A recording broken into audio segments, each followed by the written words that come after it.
नमस्कार बच्चों, मैं दीक्षा दीदी फिर से एक नई कहानी लेके आ गई हूँ आपके सामने। और आशा करती हूँ आपको ये कहानी बहुत अच्छी लगेगी और बहुत पसंद आएगी। आपने मेरी पुरानी कहानियाँ सुनी होंगी, तो यह एक अलग कहानी है और मैंने भी इसे अपने बचपन में पढ़ा है, सुना था, पढ़ा था। हमारी किताबों में कहानी हुआ करती थी, टोपी वाला। तो बच्चों, बहुत पुरानी बात है। एक आदमी जो था ना, वो टोपियाँ बेचकर अपनी गुजर बसर करा करता था। उसके पास बहुत तरह तरह की रंग बिरंगी टोपियाँ अपने टोकरे में ले जाता था और एक गांव से दूसरे गांव जाकर उन्हें बेचा करता था। वो अपने टोकरे में, बड़े से टोकरे में रंग बिरंगी टोपियाँ रखता और गांव में जाकर फेरी लगाता और जोर जोर से चिल्लाता, टोपी ले लो, टोपी वाला आया है, रंग बिरंगी टोपियाँ टोकरे में लाया है, टोपी वाला आया है, टोपी वाला आया है।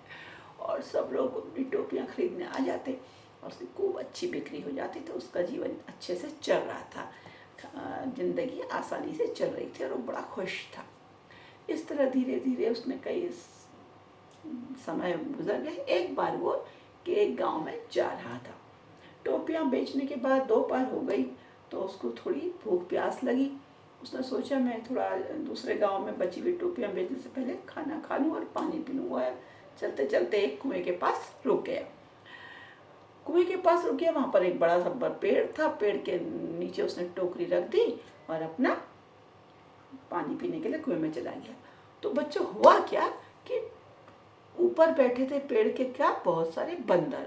बंदरों ने देखा नीचे टोकरी पड़ी है, सोचा कुछ खाने का सामान होगा।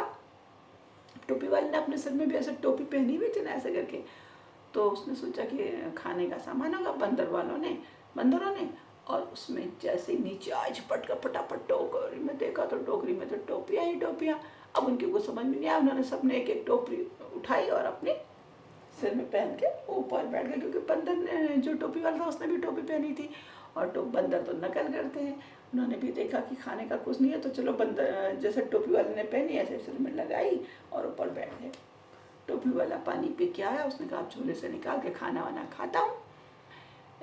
अपने लोटे में भी पानी ले आया था खाने के साथ के लिए। तो आकर के क्या देखता कि हाय राम, टोकरा तो खाली पड़ा है, टोपियाँ कहाँ गई? तो समझ में नहीं आया। अभी तो मैंने टोपियों का टोकरा यहाँ रखा था और अभी भी टोपियाँ गायब हो गई। अब वो समझ में नहीं आया क्या करूँ। तो अचानक ऊपर से बंदर आपस में चिल्लाते हैं, चिल्ला रहे थे एक दूसरे को देख देख के। तो उसकी नज़र ऊपर पड़ी तो क्या देखता है कि सारे बंदर रंग बिरंगी टोपियाँ पहने बैठे हुए हैं। हाय, अब क्या हो? उसकी तो समझ में नहीं आया मैं क्या करूँ। सारी तो टोपियाँ निकल गई, घबरा गया। अब मैं क्या करूँगा? सारी तो अभी बिकी हुई नहीं है, तो आधी टोपियाँ बेची थी।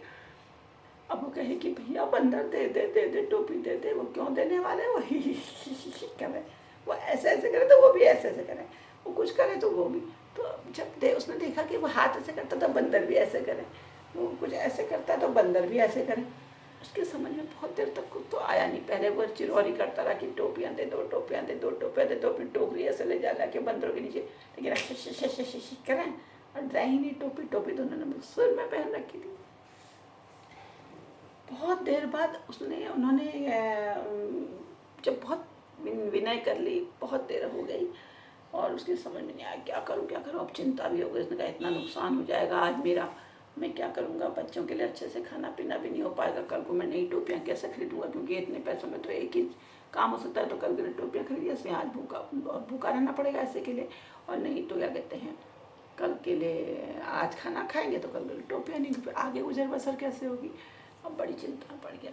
अचानक उसको दिमाग में ध्यान आया कि बंदर तो मेरी नकल कर रहे हैं। मैं ऐसे कर रहा हूँ तो ये ऐसे कर रहे हैं, मैं ऐसे कर रहा हूँ तो ये ऐसे कर रहे हैं, मैं ऐसे ऐसे कर रहा हूँ तो ये अपने ऐसे ऐसे कर रहे हैं, मैं उछल रहा हूँ तो उछल रहे हैं, मैं रोने की एक्टिंग कर रहा हूँ तो रो रहे हैं। तो उसने कहा क्यों ना मैं इनको कुछ वो करके देखूँ, ये नकल कर रहे हैं। तो उसने अपनी टोपी उठाई, टोपी वाले ने भी टोपी पहनी थी ना, उठाई और ले तड़ाका फेंकी। बंदरों ने भी देखा, जैसे टोपी वाले ने टोपी फेंकी, उनने भी अपनी टोपी उठाई और धड़ धड़ धड़ धड़ धड़ धड़ टोपियाँ नीचे गिरने लगी। और टोपी वाले ने जैसे ही देखा कि बंदर ने टोपियाँ गिरानी शुरू कर दी हैं, उन्होंने जल्दी जल्दी सारी टोपियाँ उठाई, टोकरे में रखी और उनको करा बाय बाय, और फिर से आवाज़ लगाते हुए चल पड़ा कि टोपी वाला आया है, टोपी वाला आया है, रंग बिरंगी टोपी देखो टोकरे में लाया है, टोपी वाला है। तो बच्चों ये थी कहानी टोपी वाले की। और जब मैं छोटी थी ना तो मैं सोचती थी हाय बंदर कैसे लग रहे होंगे, और उस किताब में एक चित्र भी बना था उसमें बंदर ऊपर बैठे हुए ऐसे तिकोनी वाली जो गांधी जी वाली टोपी होती है हमारे ना, वो वाली टोपी पहन के बैठे होते थे। तो वही टोपी पहनते थे ज़्यादातर लोग, आजकल तो कई तरह की टोपियाँ पहनते हैं। तो वही चित्र हम दिखाते, मेरे दिमाग में वही चित्र आ जाता है। और बंदरों के उसमें 2-3 चित्र बने होते थे। एक में वो बैठा हुआ है टोकरी रख के ऐसे आराम कर रहा है, तो दूसरे बंदर आ रहे हैं सारी टोपियाँ उठा रहा है, तीसरे में बंदर टोपियाँ पहन के बैठे हैं, ऐसे चित्र बने होते थे। तो आज जब मैं भी इस कहानी को याद कर रही थी तो मुझे वो सारे चित्र याद आने लगे और मुझे बड़ा आनंद आया। मैं अपने बचपन में चले गई आपको कहानी सुनाते सुनाते। तो बच्चों आप ये बताएंगे कि आपको ये कहानी कैसी लगी, है ना। और कभी क्या आपने ऐसा कोई काम देखा है बंदरों को करते हुए जो नकल करते हो, या बंदरों से ऐसा कोई काम करवाया है अपनी इच्छा का। अगर आपने कहीं ऐसा बंदर देखा हो जो आपके कहना मानता है, अपने मालिक का कहना मानता है। कई लोग बंदर पालते भी हैं ना, अब तो मना हो गया बंदर पालना, लेकिन पहले से लोग तो बंदर पाला करते थे। कई तो जो कुछ पालतू बंदर हुआ करते थे वो तो अपने मालिक का बड़ा कहना मानते थे, मगर ये तो जंगली बंदर थे, नकल तो बंदर करता ही। और ये आप अच्छी तरह जानते हैं, इसीलिए कभी कभी किसी को चिढ़ाते भी है नकलची बंदर करके, इसीलिए चिढ़ाते भी बंदर नकल करता है। तो अगली कहानी लेकर मैं फिर जल्दी ही आऊँगी आपके सामने, और तब तक के लिए आपसे विदा लेती हूँ। नमस्कार।